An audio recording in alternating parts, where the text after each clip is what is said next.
오늘 말씀은 그리스도의 부활입니다. 근데 제가 조금 설교를 준비하면서 파워포인트에는 그리스도의 부활이라고 했지만 그리스도의 증인으로 주보에는 나와 있을 것입니다. 오늘은 부활절입니다. 여러분, 예수님이 십자가에서 못 박혀 죽으시고 부활하지 않으셨다면 우리는 어떠한 삶을 살아가고 있을까요? 우리가 한번 생각해 봐야 되지 않을까 생각합니다. 왜냐하면 예수님께서 십자가에서 죽으심으로 우리의 죄는 사해졌습니다. 그러나 예수님께서 부활하지 않으셨다면 우리는 새 생명으로 거듭날 수가 없었습니다. 그래서 이 부활절은 우리에게 새 생명을 주시는, 다시 탄생하는, 이 모든 우주가 새롭게 되는 재창조의 날입니다. 그래서 부활절은 우리가 늘 기념해야 하며 이 날을 기쁘게 맞이해야 하는 그러한 날입니다. 예수 그리스도가 우리의 죄를 위해서 십자가에서 죽지 아니하고는 우리는 하나님 앞으로 나아갈 수 있는 존재가 아니었습니다. 왜냐하면 첫 번째 언약이었던 하와와 아담에게 있었던 그 언약들과 모세에게 주어진 율법들과 이 모든 것들이 죄를 사함을 받는 일이 일어나지는 못했습니다. 동물의 피로 우리가 양과 황소와 소를 가지고 아니면 비둘기를 가지고 제사함을 받기 위해서 먼지를 드렸습니다. 그러나 그것 가지고도 되지 않았습니다. 왜냐하면 예수 그리스도의 보혈이 아니고는 새로운 언약이 시작되지 않았기 때문인 것입니다. 우리는 최초에부터 아담과 하와로 인하여서 죄의 본질에 들어가게 되었고 그것으로 인해서 형제를 미워하며 형제를 죽이는 사건이 시작이 됩니다. 그러면서 그들이 방탕하기 시작을 했고 정욕에 의해서 음탐하기 시작을 했습니다. 그러한 것이 그들의 이스라엘의 역사를 이어가는 구약의 이야기입니다. 그러나 우리는 지금은 신학의 사람들로 살아가고 있습니다. 신학의 사람은 율법으로 살아가는 것이 아니라 예수 그리스도가 십자가에서 죽으시고 피 흘리신 그 보혈로 인해서 우리가 다시 살아난다라고 하는 것을 가지고 살아가는 우리들입니다. 그래서 우리는 다시 하나님 앞으로 나아갈 수 있는 자들이 되었습니다. 전에는 이스라엘 사람들이 하나님 앞에서 예배를 드렸습니다. 그러나 이제는 먼 나라였던 한국도 지금 여러분들도 예수 그리스도를 영접하고 복음으로 인하여서 새로운 생명을 가지고 살아갈 수 있도록 되었던 것입니다. 그것이 바로 부활절입니다. 이 부활절은 크리스찬으로서 가장 큰 행사이며 가장 기쁜 날이고 이 날이 없이는 우리가 존재하지 않는다라는 것입니다. 그래서 오늘 여러분과 부활의 첫 증인인 막달라 마리아에 대해서 나눠보려고 합니다. 이 여인은 예수님의 부활한 첫 번째 증인입니다. 요한복음 본문을 보면 예수님의 무덤에 찾아간 사람은 20장 1절에 보면 안식일 다음 날 아직 어두운 이른 아침에 막달라가 마리아가 무덤에 갔다라고 기록되어 있습니다. 이 시각은 하나님의 구원사에 있어서 매우 중요한 의미를 지니고 있는 역사적인 시점입니다. 이 시점에 기독교 역사상 최초의 주일이 시작되는 시점이기도 합니다. 창조를 기념하는 안식일의 완성으로서 부활을 기념하는 주일로 대치되는 중요한 시점인 것입니다. 그래서 우리는 이 부활절로부터 안식일이 시작된다라는 것입니다. 막달라 마리아는 예수님을 사모하며 아직도 어둡고 이른 아침에 무덤으로 찾아갔습니다. 막달라 마리아는 어떤 여인이었을까요? 우리가 마가복음이나 누가복음을 보면 한때 7 귀신에 들려서 고통을 받아 예수님께서 고침을 받은 여인을 말하고 있습니다. 이 막달라 마리아는 그 후에 예수님을 따르며 봉사하며 여제자로서 살아가게 되었습니다. 얼마나 헌신적이었는가 하면 갈릴리에서 예루살렘까지 예수님을 따르며 또 수종도 들으며 예수님께서 십자가에서 운명하실 때까지 끝까지 남아서 모든 일을 지켜보셨고 예수님 곁을 떠나지 않으려고 했던 사람입니다. 그렇기 때문에 이 어두운 이른 아침에 그 무덤을 찾아갔던 것입니다. 그래서 이 무덤에 최초에 방문한 사람이 막달라 마리아 한 사람인 것처럼 본문에는 기록되어 있습니다. 그러나 다른 복음서에서는 막달라 마리아 외에 여러 여자들이 함께 동행하였다라고 기록되어 있습니다. 요한은 이렇게 첫 방문자들을 가운데 핵심 인물인 막달라 마리아에게만 초점을 맞추었던 것입니다. 왜냐하면 예수님께서 사흘 만에 부활하신다는 말씀을 듣고 종교 지도자들이 빌라도에게 부탁하여서 무덤 주위에서 군사로 지키도록 했기 때문입니다. 마리아는 이 위험을 무릅쓰고도 주님의 무덤에 가장 먼저 찾아갔다는 사실은 그녀가 주님을 지극히 사랑했다는 증거이며 동시에 부활에 대한 주님의 말씀을 굳게 믿었다는 증거입니다. 제자들은 어디에 있었을까요? 그들은 다 숨었습니다. 두려웠습니다. 자기네를 잡아갈까 봐 두려워하고 있었습니다. 그러나 이 당시의 여인들은 그렇지 않았습니다. 그들은 오직 예수 그리스도의 믿음으로 나갔던 자들입니다. 그런 것과 마찬가지로 우리 현재를 살고 있는 성도 여러분들도 그러한 마음을 가져야 합니다. 내가 먼저여야라고 하는 생각을 가지셔야 합니다. 어떻습니까? 나보다는 내 남편이 신앙이 좋기를 원해서 남편을 괴롭히고 있지는 않습니까? 그거는 한국식 유교의 사상에서 이루어지는 가부장적인 데서 온 에너지입니다. 근데 우리는 하나님의 사람은 그렇지 않습니다. 예수님이 죽으시고 부활하시기 전에 그 무덤에 처음으로 찾아간 자는 여인들이었다라는 것입니다. 나의 믿음을 내가 키워가지 않으면 안 된다는 것입니다. 제가 사적인 이야기를 한마디 하겠습니다. 저희 아버지께서 저가 어렸을 때입니다. 외국을 다녀오시고 난 뒤에 하신 말씀이 우리 6남매를 앉혀놓고 저희 엄마랑 얘기한 말이 있습니다. 뭐라 그러셨냐면 외국 가서 깨달은 것이 있다라는 겁니다. 그게 뭐냐면 한국이 발전하고 한국이 부흥하려면 여자들이 배우지 않으면 절대로 이루어지지 않는다라는 말씀을 하셨습니다. 그거와 마찬가지로 저는 그것이 성서적이라고 저는 생각을 합니다. 왜냐하면 여자들이 아이들을 기르기 때문인 것입니다. 맞습니까? 남자가 모자라서가 아니라 여자들이 해야 할 일이 있기 때문인 것입니다. 아이들을 교육합니다.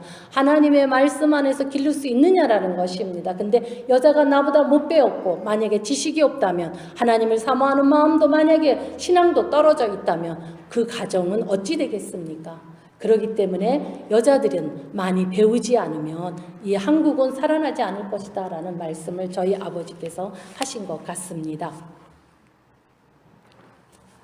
아가서를 보면 그 저자가 사랑에 대해서 이같이 노래합니다. 사랑은 죽음과 같이 강하고 사랑은 바닷물을 끊을 수 없고 강물도 돌이킬 수 없고 자기 재산을 전부 들여 사랑을 구한다 한들 멸시만 잔뜩 받으리라. 막달라 마리아는 이러한 사랑을 지닌 여인이었습니다. 그리고 그녀가 무덤에 방문한 이유는 유대인들의 간습에 따라 시신에 향유를 바르고 예수 그리스도의 시신을 돌보기 위해서였습니다. 그런데 마리아는 무덤 입구에 막혀있던 커다란 돌이 무덤에서 옮겨진 것을 보았습니다. 예수님의 무덤에 무언가가 놀라운 일이 일어났다는 것을 강하게 암시하고 있는 것입니다. 왜냐하면 무덤을 막혀있던 돌문은 장정 5명이서 힘을 합해서 겨우 옮길 수 있는 무거운 돌이었던 것입니다. 그리고 입구에 움푹 패여 흠이 고정되어 있었기 때문에 여인 몇 명이서 옮길 수 있는 것이 불가능하기 때문입니다. 그녀는 시몬 베드로와 예수님께서 사랑하던 다른 제자에게 달려가서 말했습니다. 여기서 사랑하던 다른 제자가 누구시죠? 요한을 이야기합니다. 사람들은 주님의 무덤에서 빼갔나 봐요. 그런데 그들이 주님을 가져다가 어디에 두었는지 모르겠어요. 하면서 마리아는 울었을 것입니다. 예수님의 시신을 찾지 못해서 너무나 안타까워했을 것입니다. 그리고 그는 다시 무덤가에 왔습니다. 밖에서 서서 울었습니다. 마리아는 울면서 몸을 굽으려 무덤 안을 들여다보았습니다. 두 제자가 떠난 후에 그녀는 혼자만 남아 예수님의 시신이 없어진 것을 애통해했습니다. 마리아가 울었다는 것은 말의 의미는 큰 소리로 감정을 억제하지 못하고 통곡하고 울었다라는 말입니다. 마리아가 이러한 대성통곡은 예수님께 대한 그녀의 제자로서의 애정이 얼마나 뜨거웠는지를 말해주고 있습니다. 우리가 이 세상을 살아가면서 크리스찬으로서 우리가 보혈로 인하여서 새로운 생명을 가졌고 부활로 인하여서 거듭난 삶을 살아갑니다. 오늘 유아 세례가 있는 것 같이 여러분들도 세례를 받았습니다. 그래서 여러분들은 예수 그리스도의 사람이 되었습니다. 근데 우리가 죄라는 것으로 인하여서 성령이 나를 떠나가는 경우가 있고 하나님이 나를 외면할 때가 있습니다. 그럴 때 여러분들은 대성통곡하고 우십니까? 회개를 하십니까? 가슴을 치십니까? 아니면 얼굴을 땅에 대고 간절히 기도하십니까? 여러분들은 어떠한 삶을 살아가고 있습니까? 우리는 이 막달라 마리아를 통해서 우리는 많은 것을 배워야 한다라고 생각이 됩니다. 이때 천사가 대성통곡을 하는 그녀에게 물었습니다. 여자여, 왜 울고 있어? 그녀가 그렇게 슬픈 눈물을 흘리며 울고 있는 것은 바로 3일 전에 사랑하는 주님이 처형을 당하는 모습을 목격한 슬픔과 무덤 속에 시신마저도 없어진 것에 대한 두려움과 걱정과 불안이 더해졌기 때문인 것입니다. 그러나 천사의 물음은 그녀가 왜 울고 있는지가 몰라서 물어본 것이 아닙니다. 그 물음은 여자여, 그대는 어찌하여 그리스도의 부활을 모르고 슬퍼하느냐라는 의미에서 물어본 것입니다. 이 이유는 그녀 뒤에 부활하신 예수님이 서 계셨기 때문인 것입니다. 그런데 마리아가 대답합니다. 사람들이 우리 주님을 어디론가 가져갔는데 주님은 어디에 두었는지 알지 못하겠습니다. 라고 육적인 대답을 합니다. 마리아가 이 말을 하고 뒤를 돌아보자 거기 예수님께서 서 계셨습니다. 그녀가 뒤를 돌아보게 된 것은 부활하신 그리스도의 몸인 신령한 몸으로 변형되었기 때문인 것입니다. 그래서 알아볼 수가 없었습니다. 바울은 고린도전서 15장에서 이렇게 말합니다. 썩지 않는 영원한 몸이라고 기록되어 있습니다. 그러나 마리아는 그분이 예수님이신 줄을 알지 못했습니다. 왜냐하면 부활하신 예수님의 모습이 변했기 때문인 것입니다. 못 알아본 그녀는 혼자만이 아니었습니다. 누가복음 24장을 보면 엠마오의 도상에서 두 제자도 못 알아봅니다. 왜냐하면 예수님이 부활했을 것이라고 상상을 못해서가 아니라 그분의 모습이 변해 있었기 때문인 것입니다. 또 21절을 보면 해변가에서 제자들도 못 알아보았다라고 기록되어 있습니다. 예수님께서 마리아에게 물었습니다. 여자여, 왜 울고 있느냐? 누구를 찾고 있느냐라고 물어보았습니다. 부활하신 주님의 첫 번째 물음은 천사들과 물음과 동일했습니다. 만약 막달라 마리아가 침착하게 마음으로 주님의 말씀을 기억하고 있었다면 두 번째 질문을 받았을 때 그 질문의 뜻을 알아챘을 것입니다. 그러나 유감스럽게도 그녀의 마음은 걱정과 조바심과 그리고 당황과 슬픔에만 사로잡혀 있었습니다. 부활하신 주님을 기다려야 오름에도 불구하고 여전히 죽은 시즌을 찾고 있었던 것입니다. 성도 여러분, 오늘 이 시간에 어찌하여 울고 있느냐, 누구를 찾고 있느냐라고 예수님께서 물어보신다면 믿음이 부족한 성도들은 걱정과 불안으로 무의미한 눈물을 흘리며 찾지 않아야 할 것을 주님을 찾을 때 들려주어야 할 물음일 것입니다. 여러분들에게 누구를 찾고 있느냐라고 오늘 이 부활절에 물어보신다면 여러분들은 무엇을 이야기할 수 있겠습니까? 예수 그리스도를 찾고 있다고 말씀하시겠습니까? 아니면 성령을 찾고 있다라고 말씀하시겠습니까? 그리스도와 성령은 여러분의 마음 안에 계십니다. 여러분의 양심 안에 계십니다. 그리스도가 살아계시고 나 안에 함께 호흡하고 있으며 나와 함께 춤을 추고 계시는 그분은 내 양심이 뛸 때에 내가 예수 그리스도가 나와 함께 하고 있다는 것을 알 수 있는 것입니다. 그 말은 즉 내가 죄를 지었을 때 죄를 지은 것에 대한 불편한 감정이 일어나야 한다는 것입니다. 그것이 예수 그리스도와 함께 살아가는 자들의 모습일 것이며 그것이 바로 부름받은 자들의 양심인 것입니다. 근데 내가 죄를 짓고도 내가 알지 못하며 또 급하고 걱정과 근심으로 인하여서 죽은 예수를 찾고 있다면 그것은 너무나 허망된 일일 것이라고 여러분들에게 감히 말합니다. 본문 16절에 이렇게 말합니다. 예수님께서 마리아에게 마리아야 라고 부르셨습니다. 부활하신 주님께서 단 한마디로 말로 자기의 정체를 나타내셨습니다.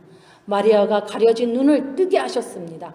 이 장면은 극적이고 매우 감동적인 씬입니다. 왜냐하면 그녀는 생전에 자신을 부르던 음성과 억양을 기억하고 있었기 때문입니다.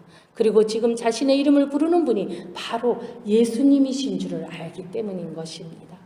여러분, 이 극적인 장면은 목자가 자신의 양을 부르면 양들이 그 음성을 듣고 목자를 알아본다는 말씀을 연상케 합니다.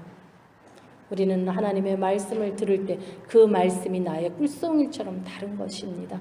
왜냐하면 그 말씀이 바로 나의 목자의 음성이기 때문인 것입니다.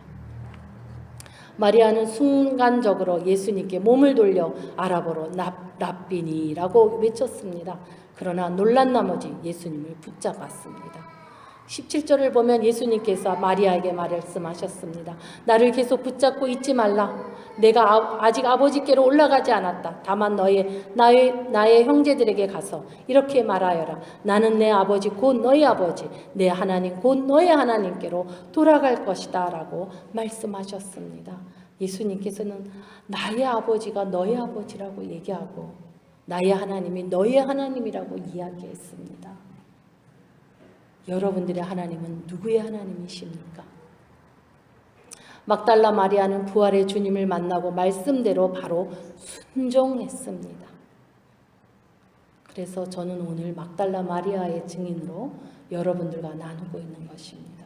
그녀는 예수님을 사모했고 예수님과 끝까지 함께하기를 같이 하기를 원했고 또 그는 예수님께서 말씀하시는 대로 곧바로 순종하였다라는 것입니다.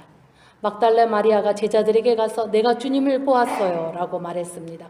그리고 예수님께서 자기에게 하신 말씀을 다 전했다라고 기록되어 있습니다. 오늘 말씀은 막달라 마리아 증인으로서의 순종이었습니다. 고린도전서 본문에 보면 성도 여러분, 내가 여러분에게 전파한 복음에 대해 여러분에게 알려드리려고 합니다. 지금까지 이야기한 이야기는 다 복음입니다. 그 이야기를 여러분과 함께 나누려고 한다라고 사도 바울이 말합니다. 감히 저 역시도 여러분에게 그렇게 말씀하고 싶습니다. 내가 여러분에게 전파한 말씀은 굳게 붙들고 헛되이 믿지 않으면 여러분들이 이 복음으로 구원을 얻습니다. 내가 받은 가장 중요한 것은 여러분에게 전해 주었습니다.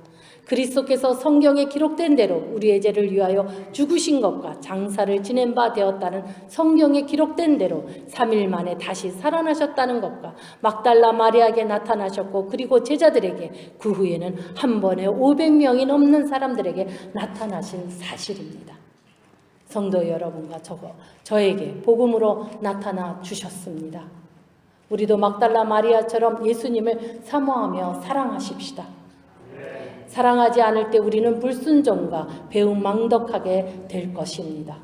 주님을 사랑하는 사람은 주님 앞에서 겸손히 무릎을 꿇고 회개할 수 있는 사람들입니다.